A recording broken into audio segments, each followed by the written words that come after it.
एक बार फिर इंडिया और पाकिस्तान एक दूसरे पर गोलियां बरसा रहे हैं।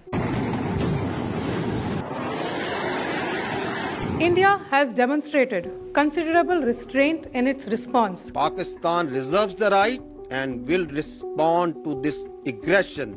इंडिया ने सरहद पार मिसाइल दागे, दोनों मुल्क एक दूसरे पर ड्रोन हमलों के इल्जाम लगा रहे हैं और अल्फाज की जंग के साथ साथ कश्मीर को डिवाइड करने वाली लाइन ऑफ कंट्रोल या LOC के दोनों तरफ शेलिंग और फायरिंग जारी है। ये रीसेंट एस्केलेशन 22 अप्रैल को शुरू हुई जब इंडिया के ज़ेर इंतजाम कश्मीर में पहलगाम के मकाम पर एक शिद्दत पसंद हमले में 26 शहरी मारे गए। इंडिया ने इस हमले का इल्जाम पाकिस्तान पर लगाया। पाकिस्तान ने तरदीद की, लेकिन बात बढ़ते बढ़ते यहाँ पहुँच गई है कि शायद ये कहना गलत ना हो कि दोनों ममालिक के दरमियान ताल्लुकात इस वक्त एक ऑल टाइम लो पर है और दोनों मुल्क बड़ी हद तक जंग की हालत में हैं। इस कॉन्टेक्स्ट में आज ज़ेरबीन में दोनों मुल्कों की वॉर स्ट्रैटेजी या जंगी हिकमत अमली पर बात करेंगे और दो अहम सवालों का जवाब देने की कोशिश करेंगे। इस मौजूदा एस्केलेशन में इंडिया और पाकिस्तान की वॉर स्ट्रैटेजीज किस हद तक नजर आ रही हैं और क्या वो अब भी रेलेवेंट हैं और अब आगे क्या होता हुआ नजर आ रहा है।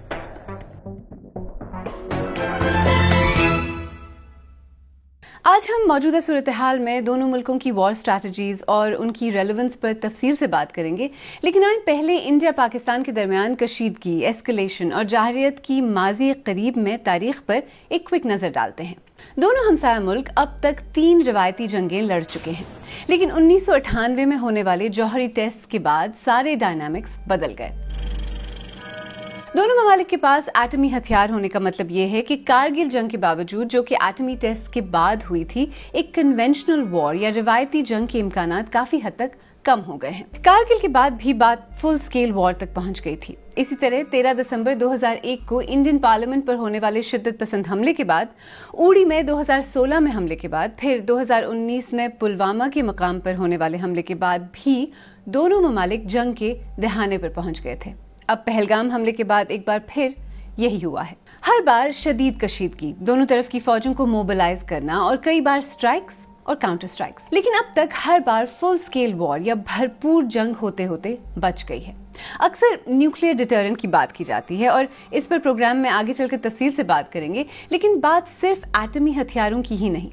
पाकिस्तान के साबिक national security adviser Moeed Yusuf ने अपनी किताब brokering peace in nuclear environment में लिखा है कि 2001 में इंडियन पार्लियामेंट पर होने वाले हमले के बाद इंडिया बज़ाहिर भरपूर जंग के लिए तैयार था, जब अमेरिका ने इंडिया को गारंटी दी कि पाकिस्तान अपनी सरजमीन पर मौजूद शिद्दत पसंदों के खिलाफ कार्रवाई करेगा, और इसी गारंटी की वजह से इंडिया ने पाकिस्तान पर हमला नहीं किया। यानी इंडियन फौज का हमला एटमी जंग के खतरे की वजह से नहीं रुका था, बल्कि अमरीकी गारंटी की वजह से रुका था। इसे इस तरह भी कहा जा सकता है कि उस वक्त इंडिया ने न्यूक्लियर डिटरेंट की परवाह नहीं की थी। इस सूरत हाल से अंदाजा लगाया जा सकता है कि दोनों ममालिक की फौजों का बार बार सामने आना कितना खतरनाक साबित हो सकता है। तो ऐसे में क्या न्यूक्लियर डिटरेंट अब भी रेलेवेंट है? क्या ये अब भी जंग को रोक सकता है? मैंने सहाफी और दिफाई उमूर के तज्ज़ियाकार उमर फारूक से यही सवाल पूछा।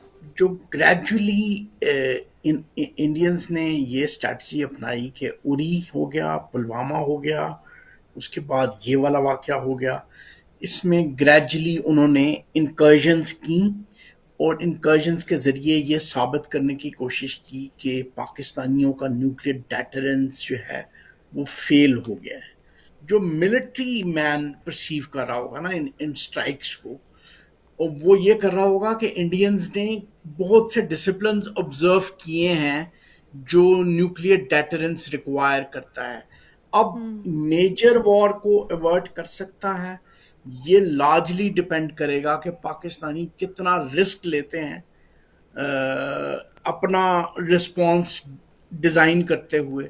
क्या वो भी इसी तरह की डिसिप्लिन को ऑब्जर्व करते हैं जब वो इंडिया को स्ट्राइक कर रहे होंगे, जब वो रिस्पॉन्ड कर रहे होंगे? तो ऐसे में क्या हमें इन दो हमसाया ममालिक के दरमियान एक जौहरी जंग के बारे में फिक्रमंद होना चाहिए? इंडिया में माहिरीन क्या सोचते हैं? हमने इंडियन आर्मी के फॉर्मर ऑफिसर और तज्ज़ियाकार प्रवीण साहनी से बात की। गलत नैरेटिव है कि न्यूक्लियर वेपन इस्तेमाल होंगे। हिंदुस्तान पाकिस्तान की अगर जंग होती है, न्यूक्लियर वेपन का कोई लेना देना नहीं है, और उसका कारण ये है, जैसे मैंने आपसे बताया, पाकिस्तान की जो मिलिट्री है वो इंडियन मिलिट्री से कमज़ोर नहीं है। उसका मैंने एविडेंस दिया, मिलिट्री लाइन बनी हुई है आगे। और आप देखिएगा चाइना जो है, चाइना ने खुलेआम कहा है 5 अगस्त 2019 के बाद जब हिंदुस्तान ने 370 हटाया था जम्मू कश्मीर में, तब से चाइना कह रहा है कि हम, जहाँ तक पाकिस्तान का सवाल है, हम उनकी सॉवरेनिटी के लिए, सिक्योरिटी के लिए हम उनकी सपोर्ट करते हैं, उनके साथ खड़े हैं। इसकी बहुत बड़ी बात है। तो ये न्यूक्लियर वेपन बोलना, ये एक बस वो एक जुमला सा है कि बोल दिया आपने, उसका हिंदुस्तान पाकिस्तान की जंग में कुछ लेना देना नहीं है। आइए जरा इंडिया की स्टेटेड वॉर स्ट्रैटेजी पर नजर डालते हैं। इंडिया की कोल्ड स्टार्ट डॉक्ट्रिन एक फौजी स्ट्रैटेजी है जिसका मकसद पाकिस्तान के खिलाफ महदूद, फौरी और फैसलाकुन स्ट्राइक्स को यकीनी बनाते हुए फुल स्केल न्यूक्लियर कॉन्फ्लिक्ट के खतरे को कम करना है।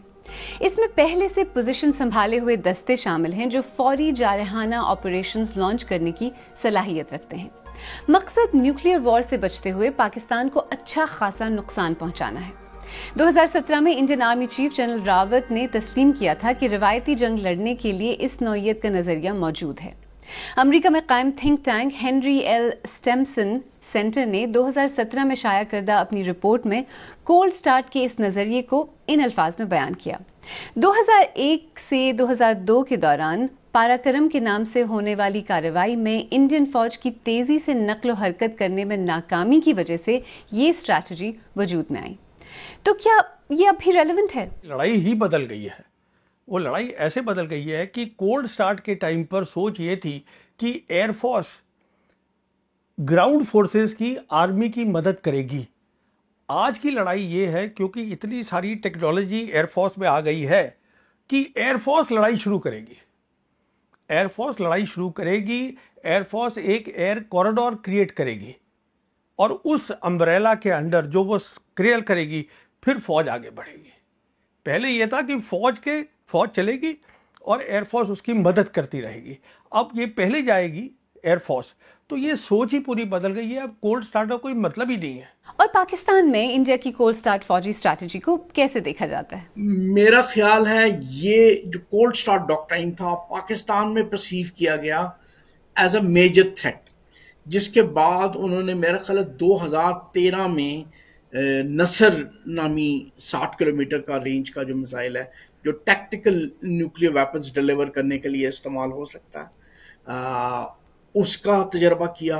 और बाज़ रिपोर्ट्स के मुताबिक और कुछ एनालिस्ट ने किताबों में अपने लिखी हैं कि पाकिस्तान ने जो टैक्टिकल न्यूक्स हैं उनको वॉर प्लानिंग का हिस्सा बना लिया, वॉर फाइटिंग की जो प्लानिंग है उसका हिस्सा बना लिया। लेकिन बाज़ रिपोर्ट्स ये भी कहती हैं कि वो टैक्टिकल न्यूक्स भी उसी तरह नेशनल कमांड अथॉरिटी के अंडर हैं जिस तरह के दूसरे जो स्ट्रैटेजिक वेपन्स हैं वो हैं। अब ये कंफ्यूजन है, मुझे इसके बारे में क्लियर इन्फॉर्मेशन नहीं है। ये पाकिस्तानी और इंडियन मिलिट्री जो है बड़ी क्लोज सोसाइटीज़ हैं, वो जो इन्फॉर्मेशन बहुत मुश्किल से बाहर आती है। दूसरी तरफ पाकिस्तान की फुल स्पेक्ट्रम डिटरेंस स्ट्रैटेजी दरअसल एक न्यूक्लियर स्ट्रैटेजी है जिसमें न्यूक्लियर सलाहियतों की एक वसी रेंज शामिल है, जैसे कि टैक्टिकल, ऑपरेशनल और स्ट्रेटेजिक हथियार जो कि जमीनी, समंदरी और फजाई जराए से लॉन्च किए जा सकते हैं।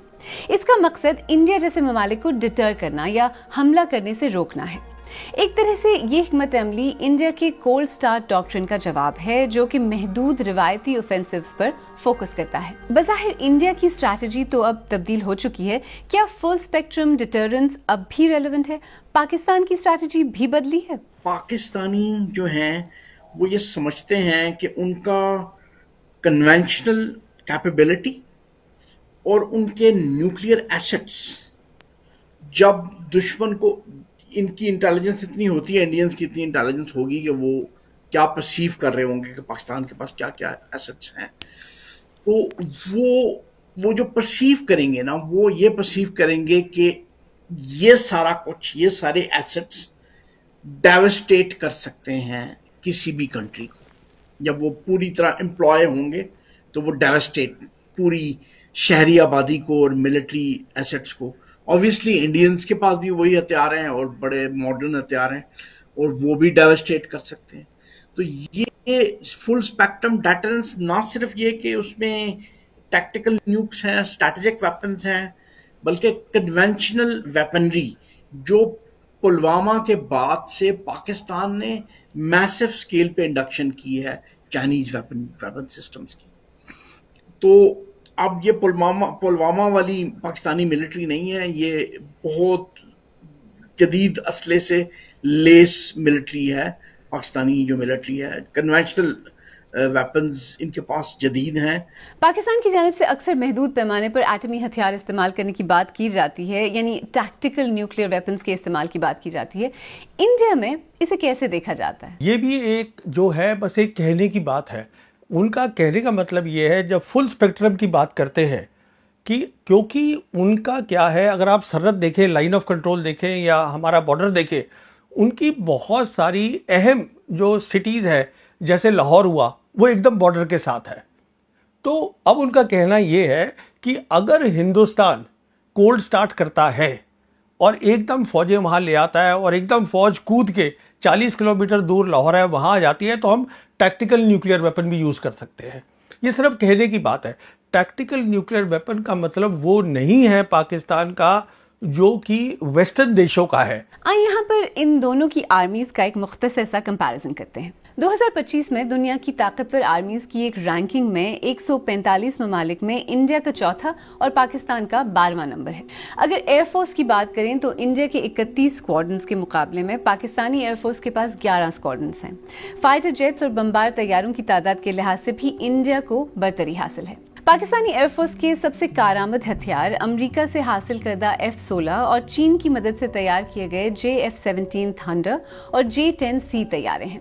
अब आते हैं मौजूदा दौर में ज्यादा अहमियत इख्तियार करते हुए ड्रोन वॉरफेयर की तरफ, जिसका मुजाहिरा हमने पिछले दिनों देखा है। इंडिया और पाकिस्तान दोनों ही मिलिट्री ड्रोन्स की तादाद में इजाफा कर रहे हैं। दोनों ने न सिर्फ कई गैर मुल्की ड्रोन्स खरीदे हैं, बल्कि खुद भी इस टेक्नोलॉजी को तैयार किया है। पिछले साल अक्टूबर में इंडिया ने अमेरिका के साथ $3.5 अरब मालियत के 31 प्रेडेटर ड्रोन्स खरीदने का मुआहदा किया था। दूसरी तरफ पाकिस्तान के पास तुर्की के जदीद बायरेक्टर ड्रोन TB2 और अकेंजी हैं और उसने चीन से विंग लुंग 2 और CH-4 जैसे ड्रोन्स भी हासिल किए हैं। जमीनी कुव्वत को देखा जाए तो पाकिस्तान को दो चीजों में इंडिया पर बरतरी हासिल है, ऑटोमेटिक और multi barrel rocket artillery.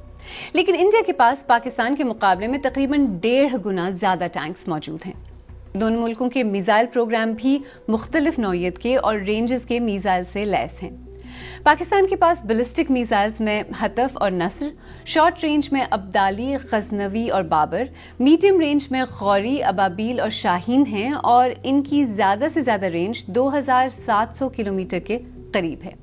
India के पास 8000 किलोमीटर तक की रेंज के मिसाइल्स तो हैं ही, साथ ही आवाज की रफ्तार से तेज सुपरसोनिक ब्रह्मोस मिसाइल भी है। न्यूक्लियर पावर की बात करें तो 2024 की एक स्टडी के मुताबिक दोनों मुल्क बराबर ही नजर आते हैं। ऐसे में दोनों मुल्कों के मिलिट्री आउटलुक को देखा जाए तो कौन सा मुल्क शॉर्ट टर्म और कौन सा लॉन्ग टर्म जंग के लिए ज्यादा तैयार नजर आता है? अगर हिंदुस्तान पाकिस्तान की जंग होती है तो एक तो वो लंबी खिंचेगी और दूसरा जीतने हारने की बात इस पे रहेगी कि किसके पास एम्युनिशन, मिसाइल्स, स्पेयर पार्ट्स, ये सब चीज़ें ज़्यादा आती हैं। और मेरे हिसाब से आज चाइना उनकी मदद करता है क्योंकि उनके पास चाइना का बहुत सारा असला है। तो हमें थोड़ी दिक्कत होगी बाहर से एम्युनिशन लाने के लिए हिंदुस्तान को। जैसे हमने कारगिल में देखा था, हमारे सब ब्यूरोक्रेट जा रहे थे डॉलर भर के कि कहाँ से एम्युनिशन लाएं, कहाँ से स्पेयर पार्ट लाएं। मैंने इस बात को हमेशा माना है कि दोनों मिलिट्री जो हैं वो लड़ाई में एक जैसी हमेशा रही है। और उसकी मैं आपको एक एविडेंस देता हूँ, एक मिसाल देता हूँ। देखिए, पहली लड़ाई हुई थी कश्मीर की और मिलिट्री लाइन बनी थी जिसका नाम था सीज फायर लाइन। वो बनी थी 1 जनवरी 1949 को। ठीक है, उसके बाद हमने जंग लड़ी 65 की, उसके बाद हमने जंग लड़ी 71 की। वो मिलिट्री लाइन आज भी कायम है वहाँ पर वेस्टर्न सेक्टर में। अब उसका नाम बदल लिया है, उसका नाम अब सीज फायर लाइन हो गया। इसका क्या मतलब हुआ? इसका मतलब ये हुआ कि जब जंग होती है हिंदुस्तान पाकिस्तान की, तो ये कहना कि पाकिस्तान हार जाता है वेस्टर्न सेक्टर में, ये बिल्कुल गलत है। तो उसमें क्या क्या चीज़ें रेलेवेंट होंगी कि आपका एम्युनिशन आपके स्पेयर पार्ट्स, आपका फ्यूल, आपकी फूड की सप्लाई, ना सिर्फ फौजियों को फूड की सप्लाई बल्कि शहरों में फूड की सप्लाई। अगर आपकी फौज लड़ रही हो और शहरों में फूड वो फसादात हो जाएं फूड की शॉर्टेजेस की वजह से, तो फौज नहीं लड़ सकेगी। मेरा ख्याल है ये सब चीज़ें एंड्योरेंस में आती हैं कि ये सब चीज़ें होंगी तो लॉन्ग टर्म फाइट हो। मेरा अपना ज़ाती राय आप पूछेंगे, जो मेरी अंडरस्टैंडिंग है लिमिटेड इंफॉर्मेशन की बुनियाद पे, मेरा ख्याल है इस खित्ते में इंडिया पाकिस्तान जहाँ लोकेटेड है, लंबी जंग हो ही नहीं सकती। यहाँ शॉर्ट जंग होगी, बहुत शॉर्ट, और बहुत शॉर्ट जंग होते हुए आपका न्यूक्लियर थ्रेशोल्ड क्रॉस कर जाएगा। मिलिट्री स्ट्रैटेजीज या हिकमत अमली जंगों को जीतने के लिए, दुश्मनों को हराने के लिए बनाई जाती हैं, लेकिन शायद इनमें उस इम्पैक्ट के बारे में नहीं सोचा जाता जो जंग के नतीजे में आम लोगों पर पड़ता है। इस वक्त इंडिया और पाकिस्तान के दरमियान भले ही फुल स्केल जंग ना हो रही हो, लेकिन ऑलरेडी दोनों तरफ से आम लोग इसकी कीमत चुका रहे हैं। मुझे इस बात की बड़ी फिक्र है कि पाकिस्तानी कितना रिस्क लेते हैं अपना रिस्पॉन्स डिज़ाइन करते हुए। अगर वो कोई मेजर रिस्क लेंगे तो मैं ये नहीं समझता कि इंडियंस खामोश होकर बैठेंगे, और वो उनका जो रिस्पॉन्स जो होगा वो बहुत ओवरवेलमिंग हो सकता है। उसके बाद वॉर के मोमेंटम को कंट्रोल करना तकरीबन नामुमकिन हो जाएगा। अब सोचें, अगर वाकई एक भरपूर जंग शुरू हो जाती है तो जीत किसी भी मुल्क की हो, हार यकीनन आम लोगों की ही होगी।